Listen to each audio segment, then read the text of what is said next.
That's why I named my book after this conference.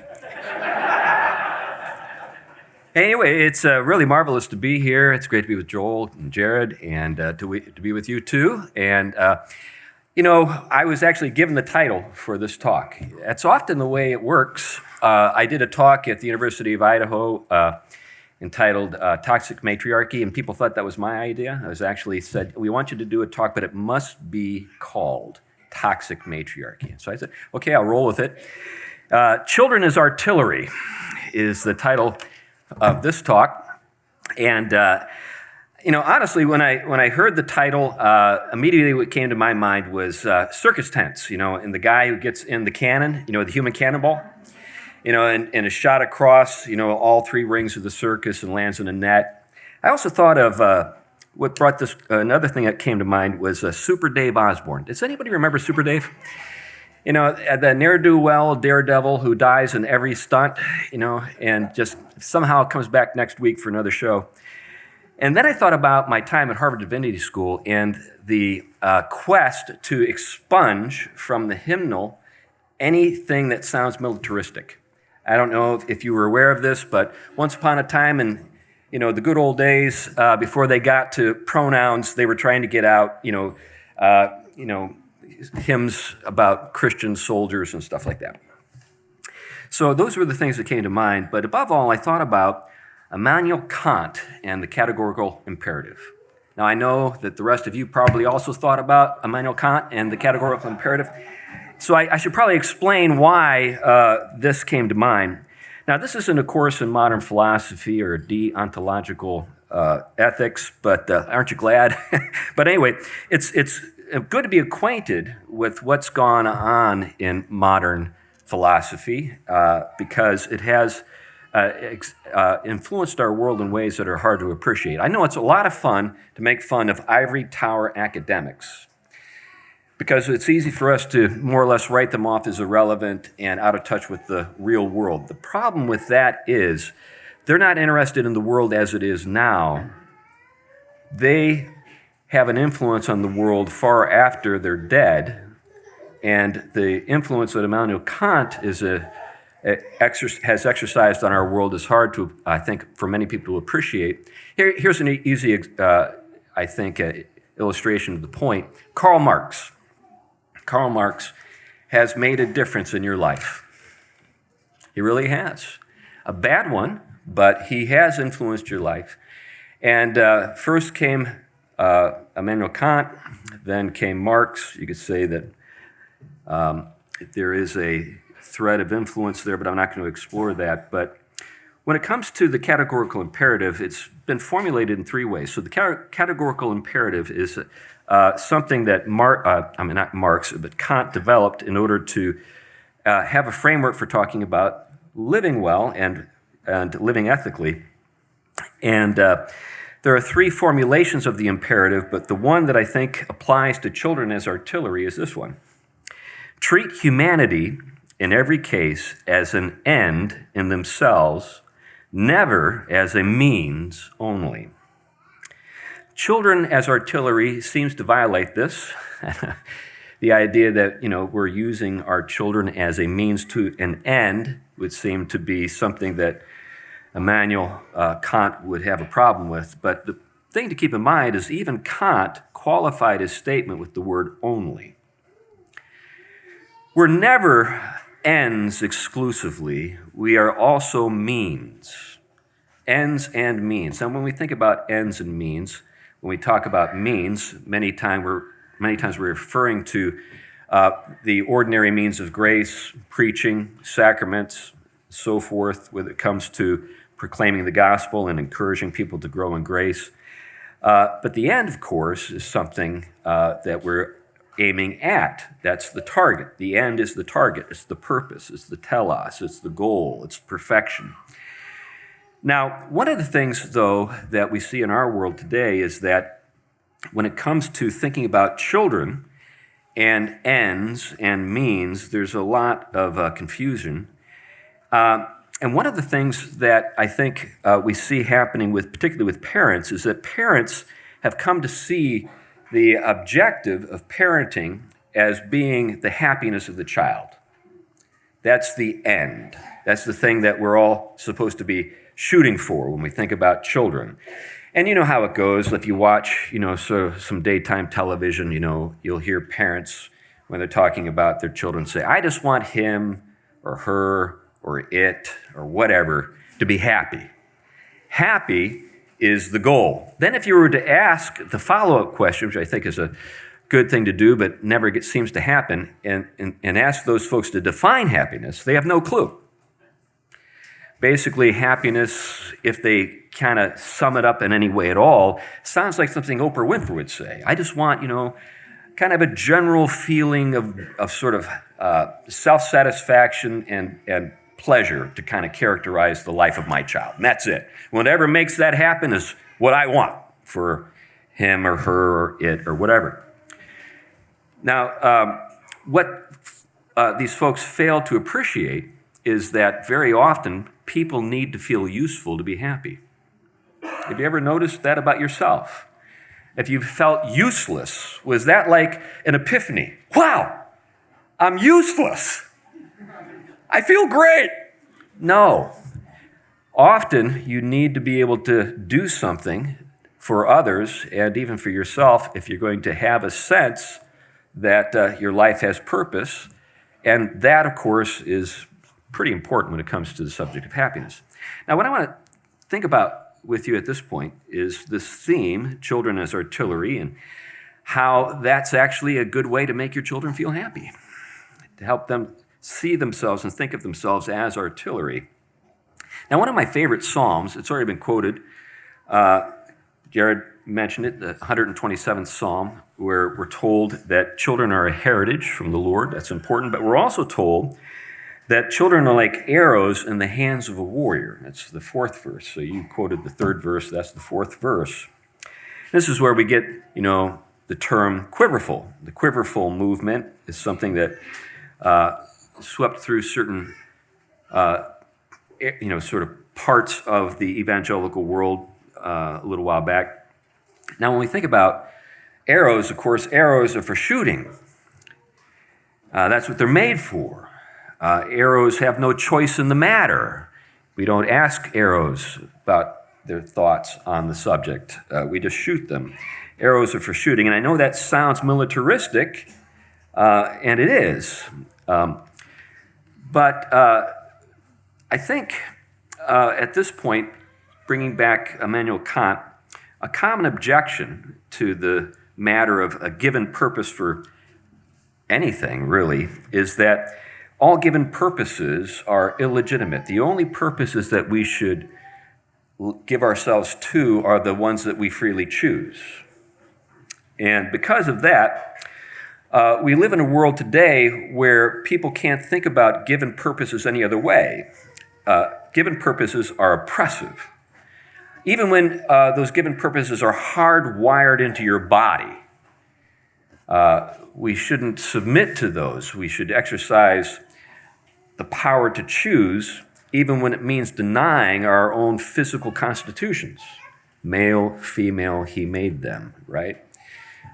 One of the things that I think animates and is the source of a great deal of the animus behind the transgender movement is the hostility to given purposes, even those purposes woven into the very fabric of creation by the Creator himself. People look at that as oppressive. What we want is to choose our own purposes.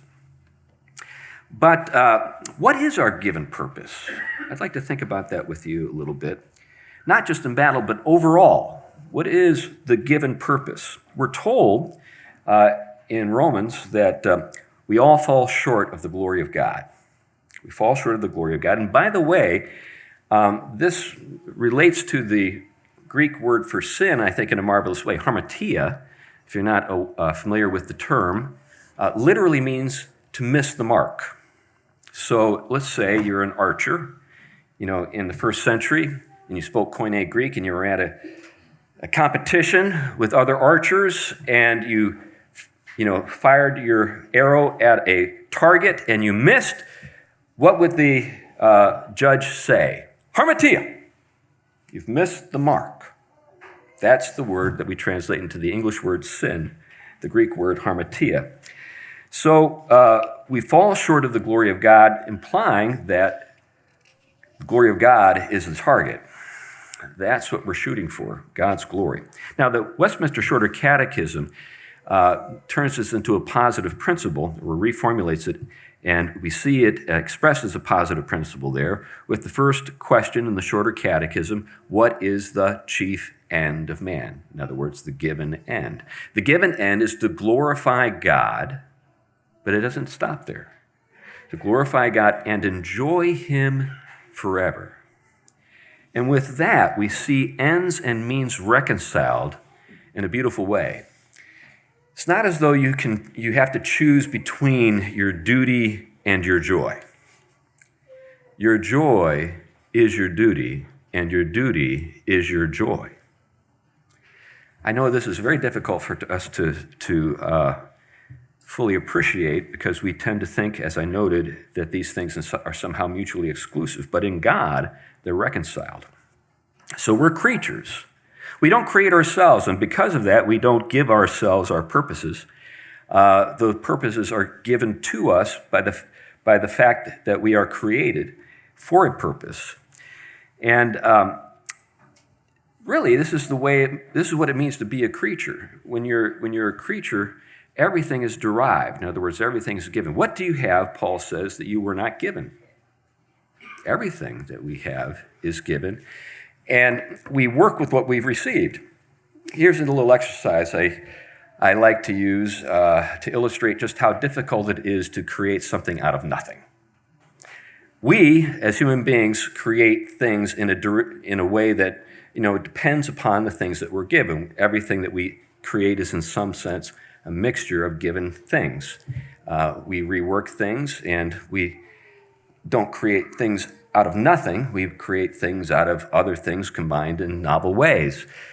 But to illustrate why that is the only choice we have, try to imagine a primary color that is absolutely new, totally novel, not something that you've received. I'm not talking about, some kind of, blending of primary colors like chartreuse or olive or something like that. I mean, something as primary as yellow, red, and blue. Something totally new. Can you do it? Even if you couldn't describe it to the rest of us, because none of us could imagine it. You get what I'm getting at? We can't create things out of nothing, and yet that's what we as a society have given ourselves over to. We think we can create something out of nothing, but that's not something given to us to do. It's not something that's possible for us to do. We are given things, and because we're given things, we can give things. We are loved by God. That's why we love God. God is our source. He's also our end. He's also the means. With all of these things in mind, one of the things that you need to tell your kids, one of the things that you need to demonstrate for them is what it means, or what it looks like to love God and to love other people, and to demonstrate that you are living your life to the glory of God, and that you intend to raise your children in a way that glorifies God as well. Your objective, in other words, is to use your children as a means of glorifying God, and that you have a target in mind, which is the glory of God. And one of the ways that we're told to do that here in the 127th Psalm is that you love your kids by shooting them. Not with the way I just think maybe that came to mind, but you use your kids as the artillery to shoot their lives toward the goal that I've been describing, which is the glory of God. Now, I'd like to reflect with you a little bit on the matter of, first of all, of having a quiver full of kids. Now, obviously, the more arrows you have, the more you have to shoot. Kind of follows, right? But obviously, the number you have is not entirely up to you. Think about Abram and Sarah. They had one. Would they have liked more? Well, as you know, there was another, and that was a problem. But there had to be something that God could only do in order for this to come about. Now, I have three, and they're all grown and have spouses of their own and children of their own. I've got 5 grandchildren, so I'm at that point in life, and I'm happy to report that they're all on target. If they weren't, I would feel very different about this talk. I'm happy to announce that they are. I'd like to review, the situation as it stands currently with you, so that you have some sense of the context of my life. So I have 2 sons and a daughter. Now, we began having our children back in the bad old days, the 1990s, and this was before there was a lot of emphasis that we see, sort of all around today on the importance of having children and having children early in life. So we were already 30 years old when our first was born. So the window of opportunity for us had narrowed quite a bit by the time our first child was born. But our oldest son, Caleb, has 2 daughters of his own. He's married to a lovely girl from Texas, from Houston, in fact, our oldest daughter-in-law. And they live in Nashville, and he's involved in the music industry. He's an audio engineer and is actually on staff at Covenant Presbyterian Church. You probably know about that church because it was in the news not too long ago. He was in the building when the shooting occurred. So we got the text and the description long before anybody else knew what was going on. So I've got sort of an insider's sort of perspective on all of that. But anyways, he's fine. They're fine. And the church actually is doing pretty well, all things considered. So that's my oldest son. My second son, he is married as well. And by the way, my oldest son, he and his wife own their house. So they own real estate. They own a house in Nashville, and he's gainfully employed and works for himself. My second son is a welder and a steel fabricator and a blacksmith, and lives in Hartford, Connecticut. He's 26 years old. He's a foreman in a large steel firm, the largest steel firm in New England, and he has 30 men who report to him at 26. So he's doing pretty well. They own their own house. They have a baby and another one on the way, be here in January. And he's doing great. Again, they're believers. They love the Lord. Then my daughter just was married here not too long back and already has a child, and they live in the Hartford area in Connecticut as well. So the children are all doing well and flourishing, and I'd like to reflect a little bit upon what sort of contributed to that state of affairs, and I'll get to that in a minute. But when it comes to this question of how many to have, I think one question people have is, how many can I afford? And I was in a conversation with Kevin DeYoung not too long ago, who has, I believe, 9 kids, and Kevin's thought was more than you think you can. And I think there's a lot of truth to that. Now, in the church I serve right now, the median age in the church, our church is around 250 people. The median age is about, I'm not exaggerating, about 13 to 14. We've got that many kids. And so my elders, one has 13, another has 12, another has 9, and 2 have 6. And that makes up a tiny fraction of the total child population in the church. Now, something to think about when it comes to this matter of how many you can afford. One of the things that I learned reading a book years ago that has been a marvelous book to reflect on over the years is a book entitled The Millionaire Next Door. Folks familiar with that book, The Millionaire Next Door? It's a great book. So it's a book about self-made millionaires, 95% of whom are men who are married and have more than 3 kids, 3 or more, which was an interesting thing to learn, because I think that for many of us, we assume, more or less, the more kids you have, the poorer you are. But the way men think, and this is something to keep in mind, the way men think, is that if a man doesn't have someone to take care of and be responsible for, what does he do with himself? He watches television.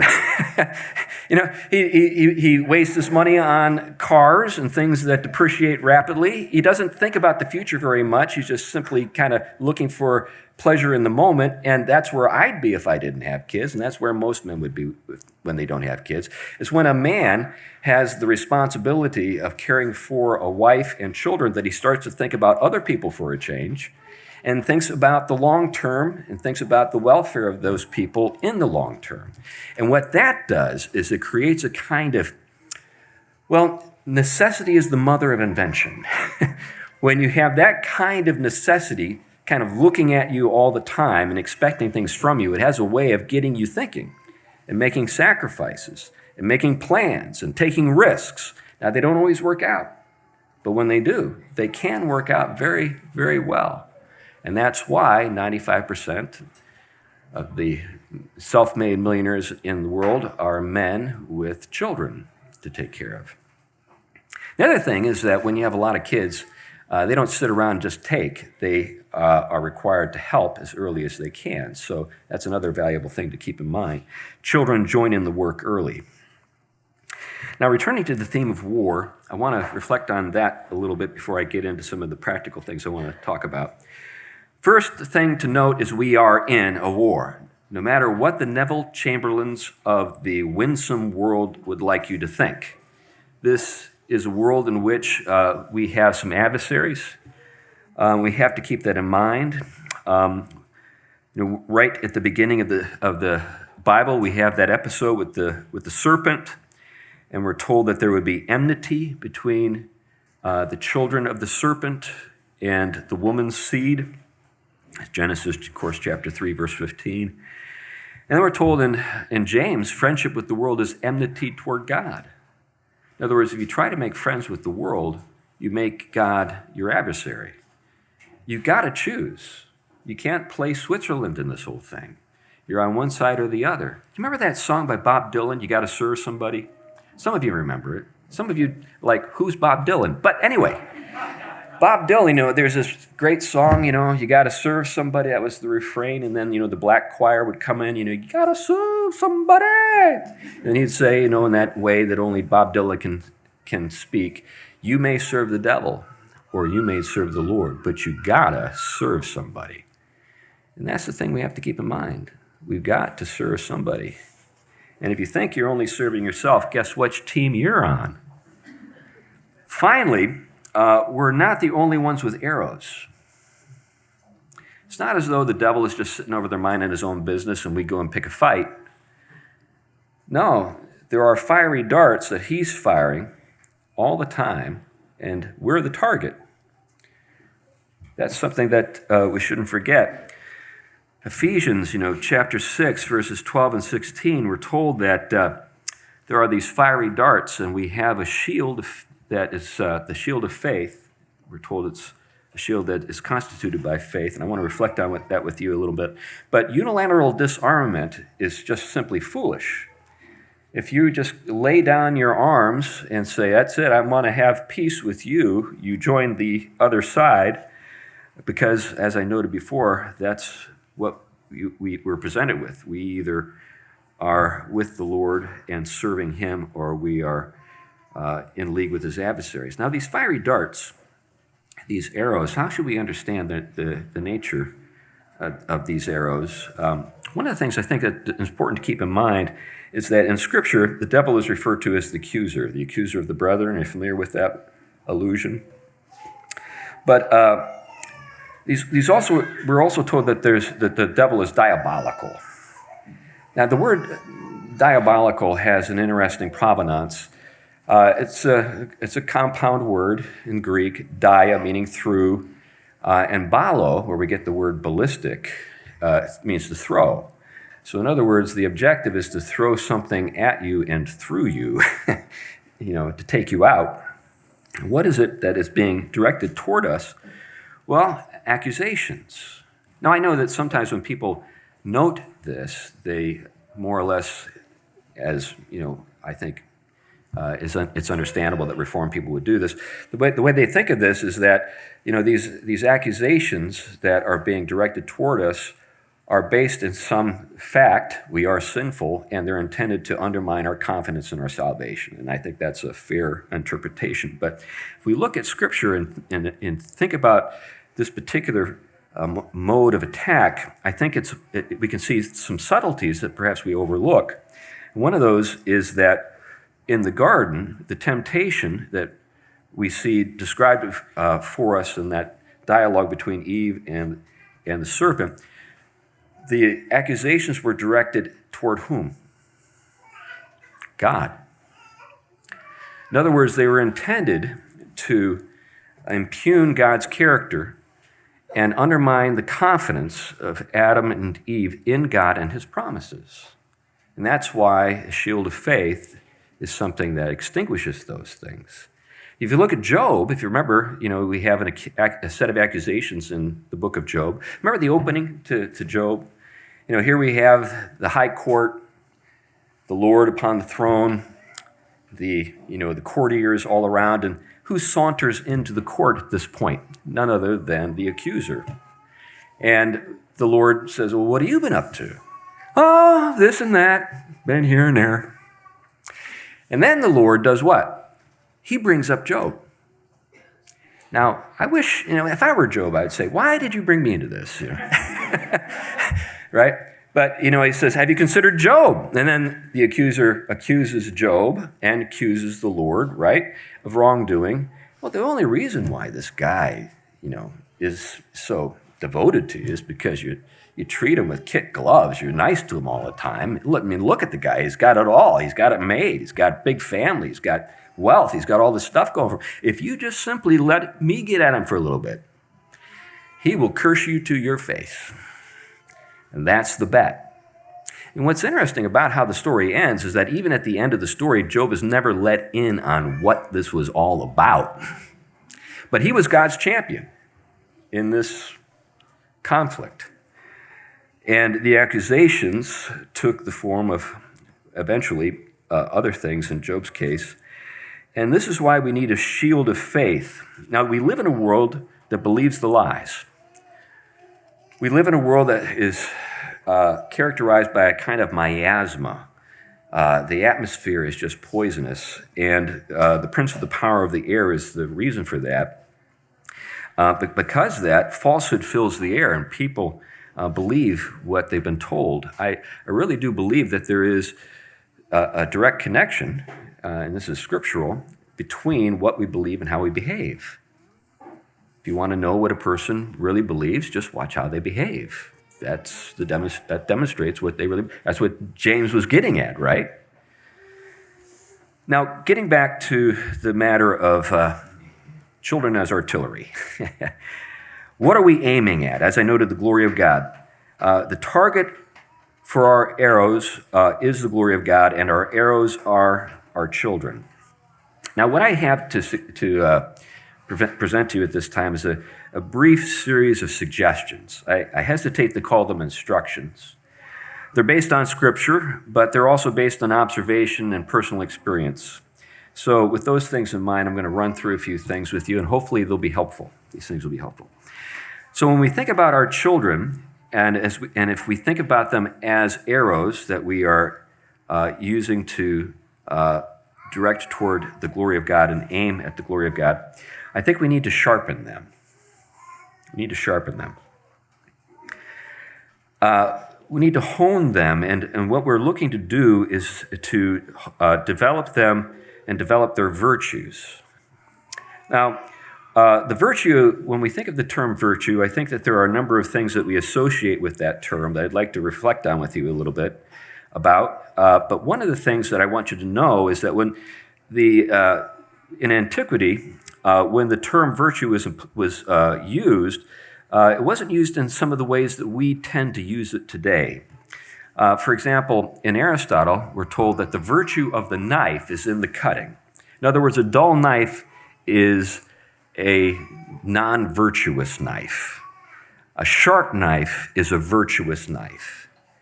So in other words, there's a sense in which virtue is associated with the effect and its ability to accomplish its intended purpose. Another word that is used in association with virtue is arete, which is excellence. But another thing to keep in mind is the very word virtue itself. Are you aware that it is derived from the Latin vir, for man? So virtue originally was associated with manliness, particularly with martial sort of understandings of manliness. So kind of give you kind of the background to help you understand how virtue has come to mean what we mean when we use the term today. A virtuous man would be a warrior who was effective at fighting. So if you were to list the things that you would associate with a effective warrior, there would be a set of characteristics that come to mind. Strength, for example. Strength would be something that we would say is constitutive when it comes to effectiveness in combat. And if you just simply play this out, you can make a list of things that you would look for if you were a recruiter looking for men who could fight, including things that we might not associate with virtue. For example, shrewdness. A shrewd warrior is a more effective warrior than a naive and clumsy one, right? So, therefore, shrewdness is virtuous in a warrior. Now, after a while, people realize you can make lists for just about anything. So what do we want? We want a good potter. So what do you want in a potter? You want somebody who's good with his hands. You want somebody who has a good eye. You want somebody who has some good taste. And you can make a list of things that you say characterize a good potter. Housewife. What do you look for in a housewife? What are the things that would characterize a good housewife? You can make a list. You can just kind of go through, the set of things that people do, or a list of things that people do, and create lists for each of them. And then suddenly somebody had the bright idea of identifying things that you'd want to have characterize everyone. These were the moral virtues, and Socrates is the one who's attributed with that move. So what do we want everyone to be good at? These are the things that we universally apply to everyone. And those are moral virtues, and those are tremendously important. And so we want to develop moral virtue in our children, but that kind of thing does not exhaust what we're up to when we're looking to sharpen or hone our children for this task of glorifying God. There are other lists or other categories. For example, practical virtue. Have you ever met somebody who was just really honest, really nice, really good-hearted, and an absolute dolt when it came to social graces? I can think of a lot of them. Well, you don't want that. In other words, you've got a well-developed moral sense and zero practical sense. Moral virtue without practical virtue. We don't want that. We want both. Intellectual virtue. That's another category that was examined and thought deeply about in antiquity. That's just the kid who aces all the tests, who is able to memorize things quickly and well, who can diagram a sentence like nobody's business, that kind of thing. Intellectual virtues are important. And martial virtue is important as well. The ability to stand up for yourself and stand up for others and stand up for the truth. These things tend to go together. A person who is cowardly in one sphere might be able to demonstrate some virtue, martial virtue in another, but often these things can be found together in the same person.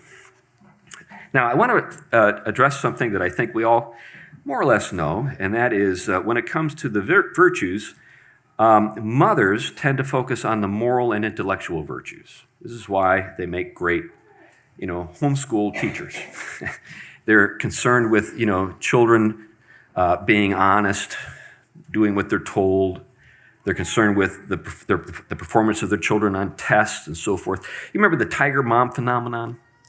The tiger mom phenomenon was something that had been observed by people who were not from, the Orient, but were looking on the sort of the achievements of children who are from China or even India. And there's just sort of this astonishment that we all have because we're outsiders looking in. Why do these kids, finish at the top of their class? Well, it's tiger mom. It's tiger mom's why. And by the way, my wife teaches piano, and she's taught hundreds of students over the years, and many of them are from the East, China, Korea, India. And let me tell you something, those kids really do perform at a pretty high level. And you want to know why? It's because not only is Tiger Mom, but Lion Dad is on them all the time. I remember this one particular episode with my wife.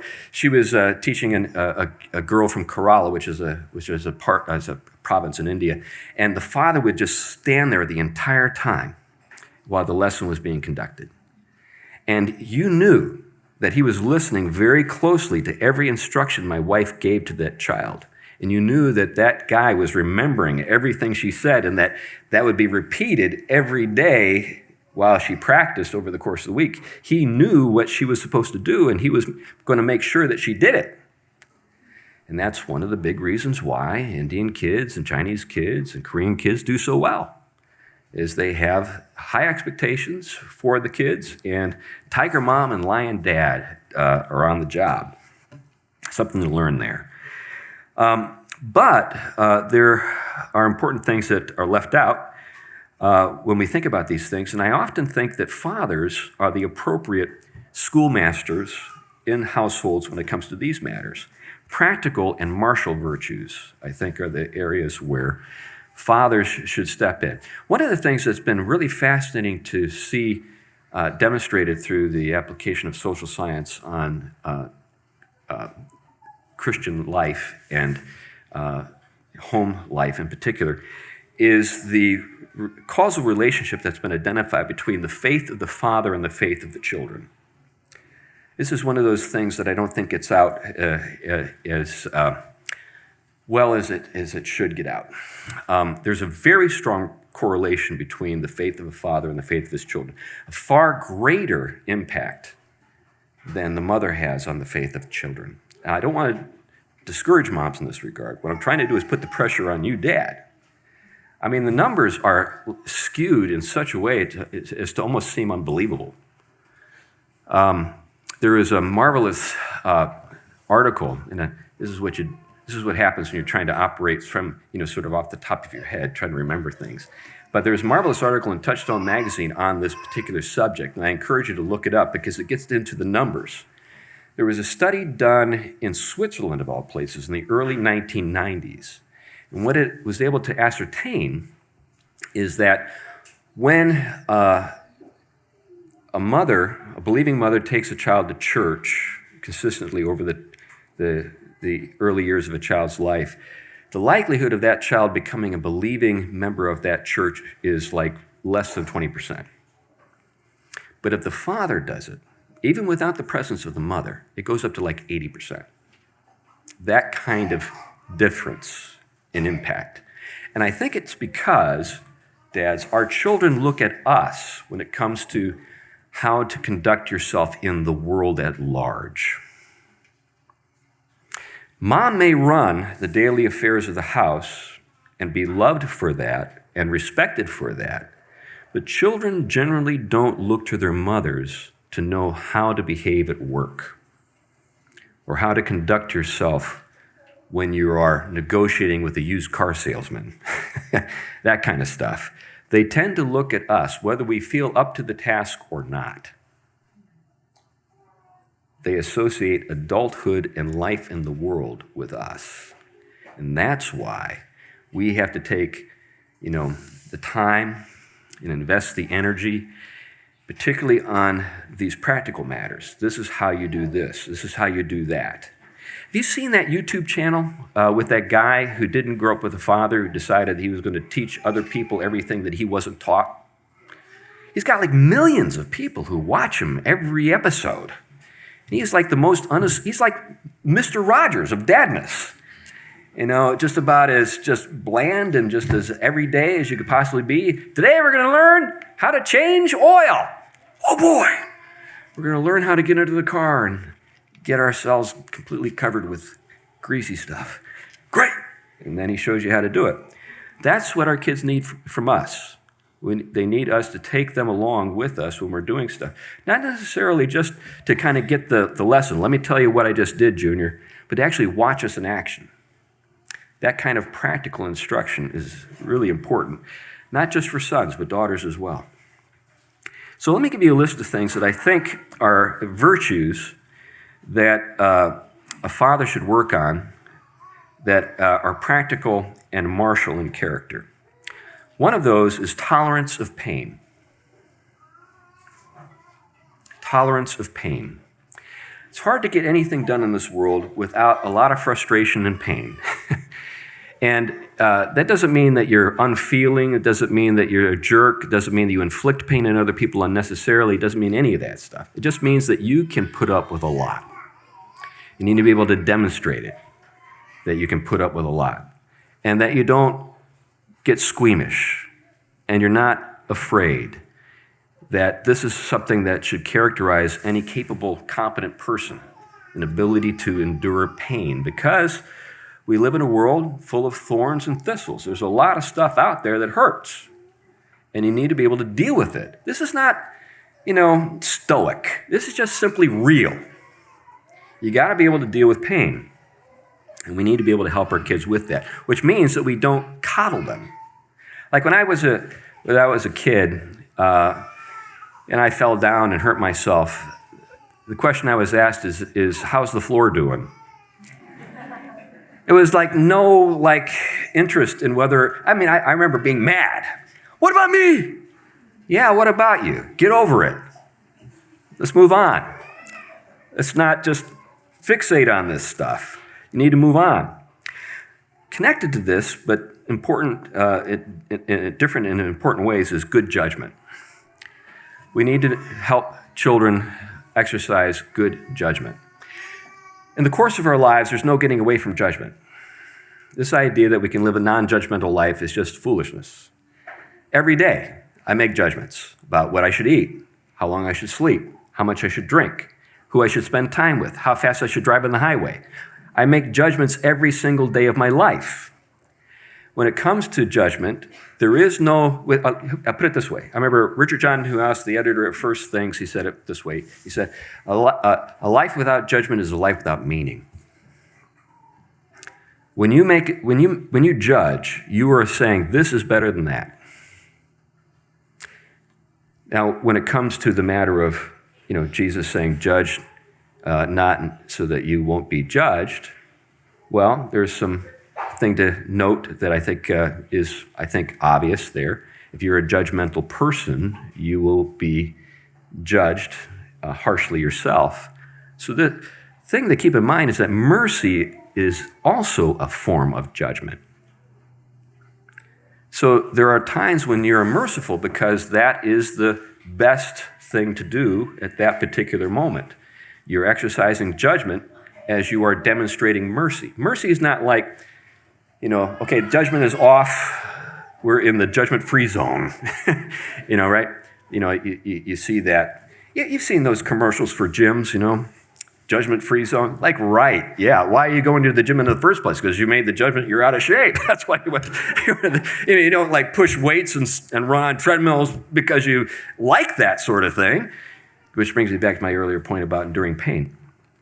But anyway, and related to this is risk assessment. We live in a world right now that is risk-averse, but there is no such thing as a risk-free life. In fact, the riskiest way to live is to avoid all risk. It's stupid.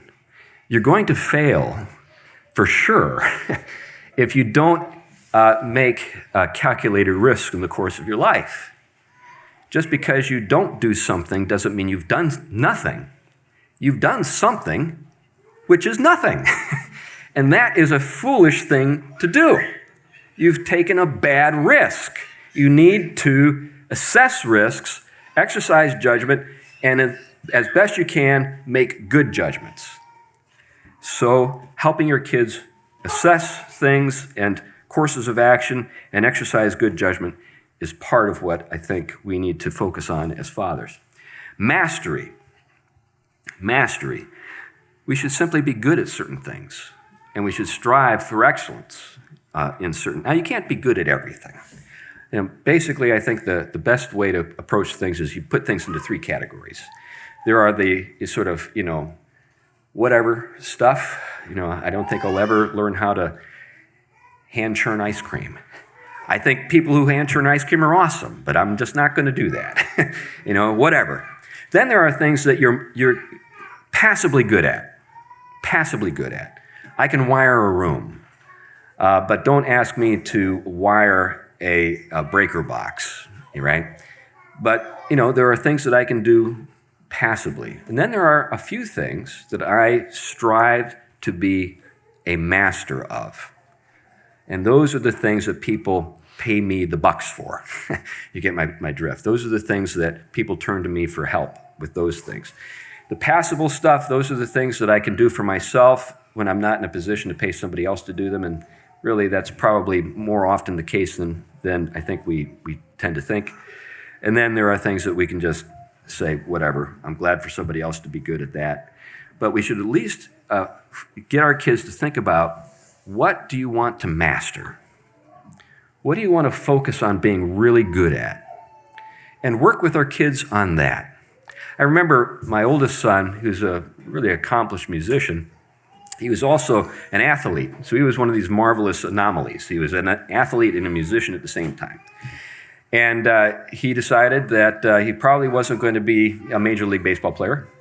So it'd be probably better to actually be able to play some music, because at least there'd be some places where he could do that. And now he makes his living in that industry.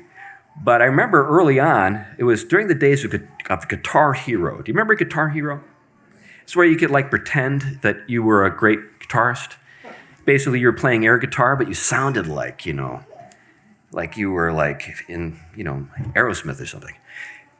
Well, he told me one day, he said, I don't know why all my friends are into that thing. Why don't they just learn to play guitar? So he did. Learned how to play guitar. Anything with strings, he can play it now. So mastery. Courage. Courage is another thing that I think we need to work with our kids on. By the way, we're all afraid of something. We're all afraid of stuff.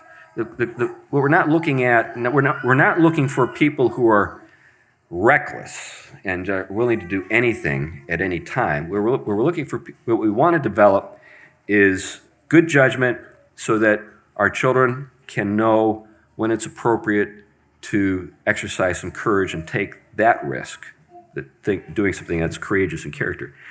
So we're not looking for, as I noted, recklessness. With boys, and I think any father here understands what I'm getting at when I say this. With boys, we want to develop manliness. It's just kind of a thing, When you come across another man, as a man, you kind of assess, is this a guy that I can respect? And then there are some things that you can do that are nonverbal in nature to demonstrate that you are trustworthy as a man. And those are things that we want to help our sons with. There are subtle nonverbal clues. There are other things, being able to look people in the eye, firm handshake, that kind of stuff. Forthrightness, being able to just say things the way they should be said, when they should be said. Being able to be direct without being caustic or offensive, but just simply direct. That kind of forthrightness I think we want to develop. Magnanimity, great-souledness, this sense of plenitude that we as men should be able to in some sense, exemplify, where we have it within ourselves not to be petty, not to be vindictive, not to be small-minded and vengeful. Magnanimity. Protectiveness. I think that a man should be protective of the people who are around him that are not in a position to protect themselves. There's nothing shameful about finding yourself in a position where you're not able to protect yourself. But if you're in a position to protect somebody else because you have the resources to do so, you have a moral obligation to do it if other people nearby are threatened. It's something that we should develop in our sons, but our daughters as well. And then wisdom. Wisdom and intelligence aren't necessarily found in the same person. I don't know if you've noticed this. Basically, what you have with the story of Forrest Gump is a guy who wasn't very intelligent, but who was very wise. Wisdom and intelligence, different things, but we ought to be able to develop and grow in wisdom. Have you ever thought about, when you think about the Lord of the Rings, who's the hero? Who's the hero? I think our minds immediately go to Frodo, or to Gandalf or to Aragorn. But I propose to you that Sam is the hero, the Lord of the Rings. A man who was wise, but simple. In fact, his simplicity was the source of wisdom for him. It was like a reality check. Remember when he had the ring briefly, and he had this fantasy of becoming Sam the Great warrior, and then he corrects himself, says, Sam, what are you doing? You're just Sam the gardener. But in that moment, he was great. He demonstrated great wisdom, more wisdom than many others who were far more powerful than he was, who didn't possess that wisdom. Now, so that's the first thing. I think we should sharpen our children and prepare them to be launched. But I think a couple of other things to note as I wrap up. One is that you need to know your weapons, which means you have to think about what is this child made for? What is this child made for? Yeah, we have this very large target called the glory of God, right? But this particular child is going to glorify God in a particular way, and you need to be able to work with that child and help that child understand his or her purpose and how that's going to be accomplished. Now, in order for this to happen, you'll need to have a small measure of knowledge about a wide range of things so that you have some sense of what may be, in store for your son or daughter. And at the same time, you'll need to study your own child in depth. Make your child an object of study, not just somebody to boss around and tolerate. What is this child made for? What are the talents this child possesses? How might those talents be encouraged and developed? I remember my second son, who's very bright, but is not academically oriented. We're all into orientation these days, I'm not academically oriented. But anyway, he wasn't. But when he was small, so he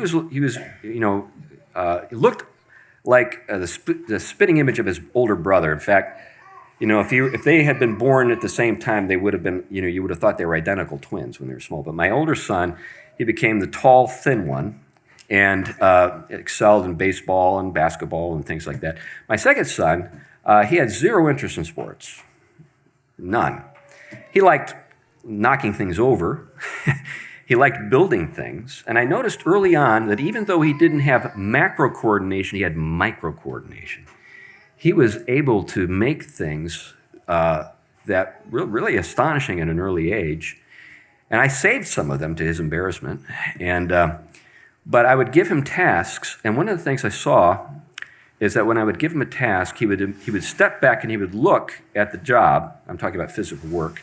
Figure out the quickest way, the most efficient use of his time and energy to get it done, and then he'd get it done in no time at all, right? I was not like that. I was a framer, a deck builder, and my boss would always complain about how inefficient my movements were because I was a ditherer. I'd work on something, I'd stand back and think about it for a little bit, then I'd correct myself in the middle of it, and I'd start over again. I was definitely a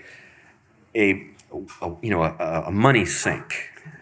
One of my bosses, he said, I wish I had a gauge on your forehead that I could see how much money I'm losing on you every minute. That was me. When I saw my son in action, I said, this kid is made for the trades. This kid is made for the trades. And when he got out of high school, we would go out to, breakfast once a month, eat too many pancakes, that kind of thing. And he said, Dad, what do you think I should do? And I said, well, you need to go to trade school. And he said, why don't you take a gap year, go to trade school, learn something, and then go to college to see how that goes. He says, what do you think I should study? I said, welding, something dangerous. Because if you study something that's not dangerous, other people think they can do it, and then if they ever bring you into the job, it's like you're kind of fixing a mess. But if they're afraid to try it themselves, then they just call you. So you want to learn something dangerous. And so I said, okay, so that's what he did. So now he's very good at his work. As I noted before, he's a foreman. But so you study your children. Now, it's nice when your children have the same interests as you. It's great. And I'm happy to say that in each case, there's an interest that I share with my children. But not all of the things that they're interested in, I have a great deal of interest in. But I try to be informed. I try to be supportive. I try to, encourage their development in those areas. At this point, they're adults and they don't need that from me anymore. Basically, I need them. I'm the one who's calling them up for advice now. It's a nice place to be in life where your children are giving you advice, and that's where I'm at. But if they do choose the same occupation as you, pray that they surpass you. I can't tell you the number of guys I've met over the years who are threatened by their boys. Threatened that their boys will be better than them. You know what? If you are that small, you should be ashamed of yourself. Get over yourself. Delight in the achievements of your children and pray that they will go further than you. That's a legacy. Something that we should all hope for. Which brings me to my final point, prayer. Once the arrow is launched, it's launched, baby.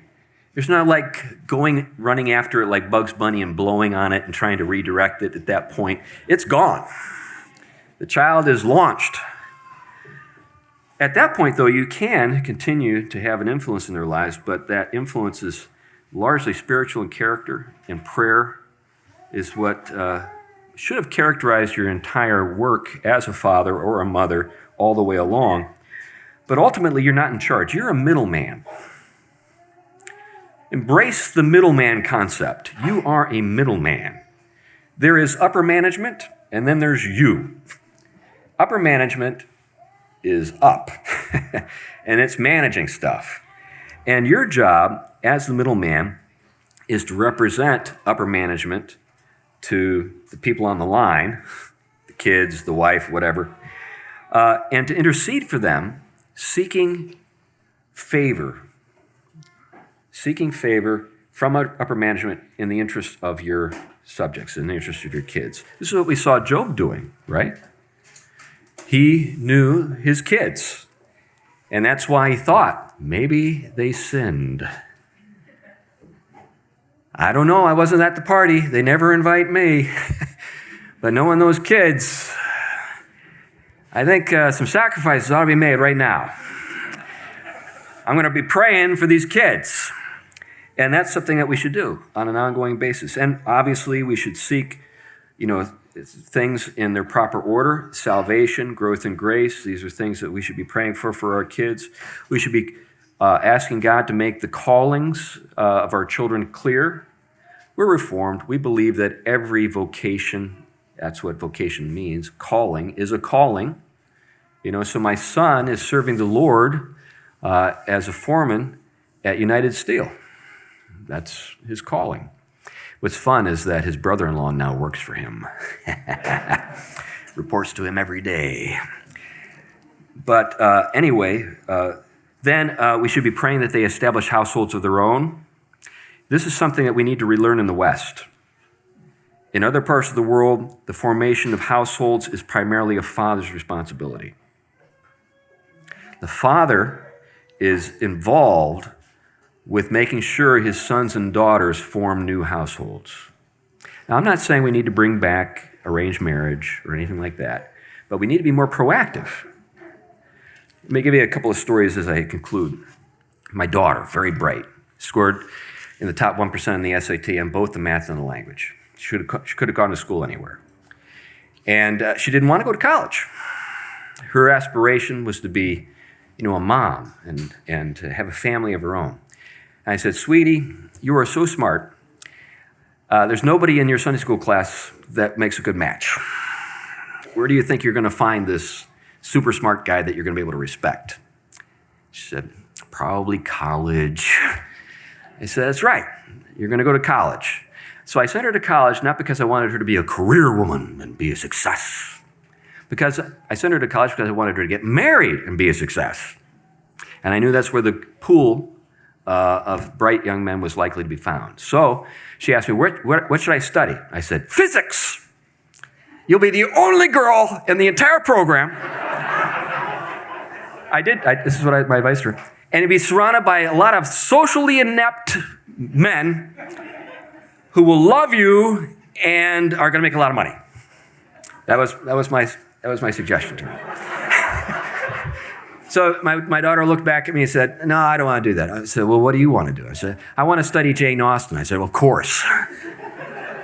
You and every smart girl in America want to study Jane Austen. And you know, the guys who are in the Jane Austen program are not guys that I'm going to approve of. So I actually had to turn one of them away. I said, no, baby, that's not going to work. Sweetie, that guy goes home. Back to go starting over. But anyway, she did find the right guy. And after she found the right guy, she was in her senior year. And there was no good prospects. And she said, I think I'm going to have to settle for being an academic. Think about that. That was the consolation prize in her mind. So I just started praying and praying and praying. And next thing you know, there was this guy. And now they're married. And my daughter asked me, Dad, were you praying for me? I said, yep. I was praying for you. So I pray for my kids all the time, and they know it. And they want it.